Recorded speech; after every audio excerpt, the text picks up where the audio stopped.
Hello, everyone, and welcome back to another year and another month of our Artist Spotlight with Harmony. I'm Joe Foy, and today I am joined by April Bennett. Hello. How are you doing? Good.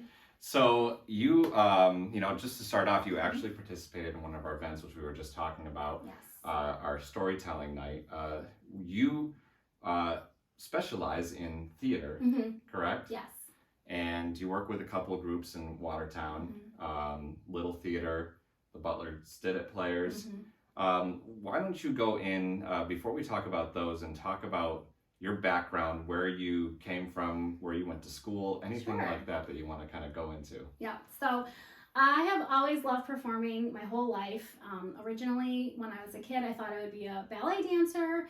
And then when I got older, I really fell in love with theater. I did it, all through school. I actually decided to go to college for theater. I got my Bachelor of Fine Arts in acting. And I was really lucky. I was able to be one of the initial, I was the first group of interns for Sterling Renaissance Festival. So when they first started the acting internship program for teens, I was part of that first class. So I got to work at the Sterling Renaissance Festival, first as an intern and then as a full-fledged cast member for 4 years. So I've had a lot of really fun, interesting, different kinds of experiences with theater. But then I moved away from it for quite a while. After college, I lived in Chicago for a little while. I lived in New York for a little while. And while I was in New York, I actually decided to sort of switch gears and I went to culinary school. Really? Yeah, so I kind of put my creative energy into a different area and then pursued that. And so I've worked in food education professionally for the last 15 or so years. But when I moved back here to the Watertown area about 10 years ago, I decided it might be time to, sort of get my feet wet again. And I was really lucky. I auditioned for the Watertown Little Theater, and the second show that I auditioned for, I got cast in. And it was just like the perfect experience. I wasn't sure if I would remember how to perform or, but it's like riding a bike, I guess. Yep. It all kind of came back and I had such a good time doing it. And it just reminded me how much I love performing. And I've been fortunate to be able to keep performing ever since with various groups. That's great. So now you were in New York, you say New York City, right? Yeah. And you were also Chicago. Did you have a Yes. preference on the two cities? Oh gosh, it's hard to choose. They're both amazing, but extremely different. Yep. But when I moved to New York, which I always envisioned that I would, I never thought I would leave. I planned to be there forever. And then I got an amazing job opportunity in New Orleans. So I moved to New Orleans after that. So, and then I would have never guessed, if you had asked me 15 years ago if I'd ever be back here in this area, I would have never guessed that I would. But, I think that happens to a lot of people. But I'm very happy to be back, and it's been really fulfilling. And it's kind of interesting that it took me going all the way to all those big cities to come back to my roots to really find my passion for performing again. Yeah, that's great. And so you were recently named Best Actor, right? Yes. In an indie film? It's like an indie short? Yeah, so we did a short film here locally. We filmed it during COVID. It was one of the few bright spots for me in terms of performance because most of the performance I was doing was kind of shut down during COVID, but we were able to come together and do this short film, Changing with the Seasons. And Ashley Seabolt, who's the writer and director, she has submitted it to all kinds of small independent film festivals all over the world, and it's getting like a really good reception, which is incredible. And I never expected us to be in so many festivals and to be accepted, and then I certainly wasn't even aware that I was going to be nominated for any awards. So Yeah. It's just been like the icing on the cake. Well, congratulations. Thanks. And who is the we and us that produced this short? It's Walk With Me Productions, and Ashley Seabolt, she is our fearless leader. Okay. So she heads up the production team. She wrote the script for the film and directed the film. Yep. And she actually is starting another project this spring called Cinder, which has already been accepted into some film festivals. And both the Changing with the Seasons and Cinder were accepted to Snowtown, USA. Awesome. Very excited. And so and she's around here? Yeah, she Okay, is. Yep, so- she's local. Cool. I would because we'll be putting some more information on them because you provided us with some links. Yes. For that and the other groups that you're in, like we said, like Little Theater. And then you're also in the Butler's Did It Players, right? Yes, I am more of an alternate in Butler Did It Players. I every once in a while I'll make a guest appearance and take on a role, but that group is incredible. The actors that are part of that group are so talented.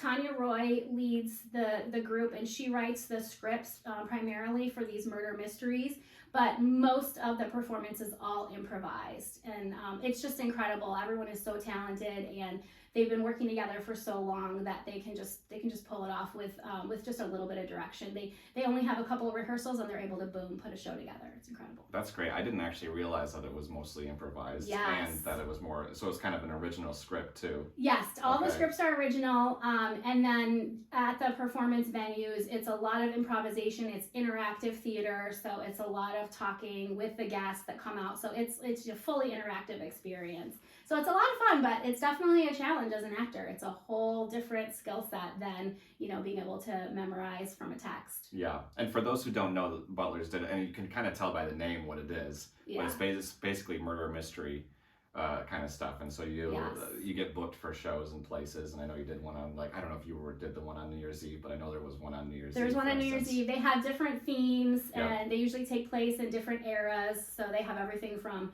a mafia show to Death at the Disco. They do all different kinds of themes. We did an opera-based masquerade. I was part of that one. That was a lot of fun. Yeah, we did. I can't remember if you were part of the one that was virtual.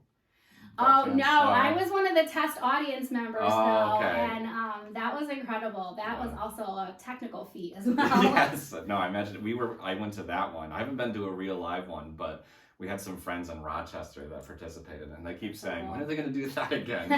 Because we had a lot of fun, because they were, they had some wine, we had some wine. Yeah. They were in Rochester, and then we were kind of joking about what we would say in the chat. So it was a good time. So do you have anything coming up on the horizon in terms of any of the groups you're in, or yourself, or? So next up, I'm going to be part of the cast of Cinder for another short film through Walk With Me Productions, which is a whole new thing for me. I have not had as much experience with short film. My roots are really in theater, but it's been a lot of fun and really interesting to see that whole process with all of the different camera shots and locations and just all the different technical aspects that go into the short film production. It's been really interesting. So I just have a small part in that, but that'll be next up for me. Okay, do you know when that'll come out, or is it production? Yeah, I have no idea with production. Ashley's hoping to raise some more funds to be able to upgrade some equipment. We just started doing promos for that this past weekend, but we haven't even got together for our first read-through or anything yet. So awesome. So more to come this spring. How do you see the other film that you were in? How would you go to see that one? Do you have to wait for Snowtown Film Festival? So the Snowtown Film Festival this year is still virtual. Okay. Coming off of COVID, but they are airing several of the selections on WPBS, and we are one of them. So our film airs on February 8th. Awesome. So let's talk a little bit about film versus theater. Yes. Do you have a preference, first of all, between the two, or do you like to do both? I enjoy doing both. I think it's fun to go back and forth, but my preference would absolutely have to be theater, just because that's where I feel most comfortable. And I love being able to perform in front of a live audience. I think the energy exchange, being able to do it right in the moment, there's just a thrill and an energy that you can't get from another medium, at least for me personally. So I find that very fulfilling. And I also like the fact that, you do it and it's over and it's just that moment in time.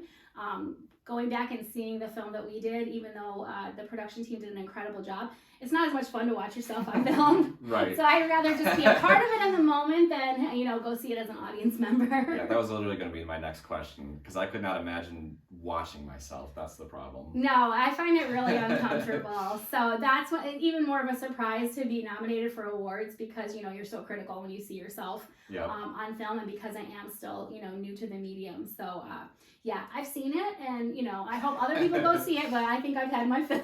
Yeah, but at least with the films, you get a bunch of takes. You get all the time that you need, kind of, right? That's true, yes. But with theater, it's a little bit more like you have to know it. Right. You do all the preparation ahead of time, and then, it is what it is. It's just that moment in time. But, hopefully you have multiple shows, so you do get a chance. I think that's one of the hard things with theater is usually by the time you get to the end of the run, you've really hit your stride and you feel like you really understand the character. The cast is usually at that point like really gelled, and then it's done. So that's kind of the sad thing is you always wish you had one more weekend of shows or something to, to keep the energy going. But that's what makes it so special too. Yeah, that's true. And it lives in your memory for a long time.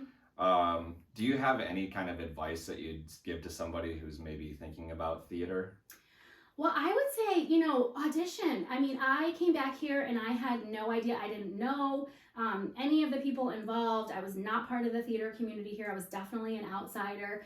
And I had no idea, if I would be accepted. And, fortunately I was. But it's not scary. They make the auditions really easy.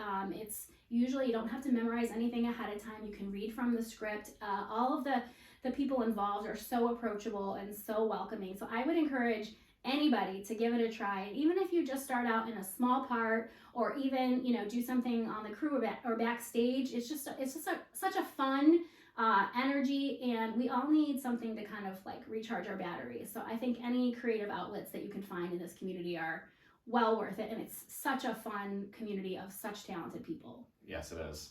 That's excellent. So is there anything that I missed that you really want to talk about, that you want to say? Well, I guess, I think we're all kind of wondering what is next for theater and the arts in our community because of COVID and we've all taken such a pause. Mm-hmm. Some groups have been more successful than others in rebounding, but, some are still, we're hurting from not having shows and not having funding. We don't know what the community reception will be. So I think it's more important than ever to support arts in our community because we don't have the big budgets that big cities have. It's all volunteer. People are doing it because they love to do it. And, the only way that the arts are going to bounce back, especially live theater, is if people come out and support it, buy tickets, audition for shows, and keep it going. It's got to be a community effort. Yeah, I agree.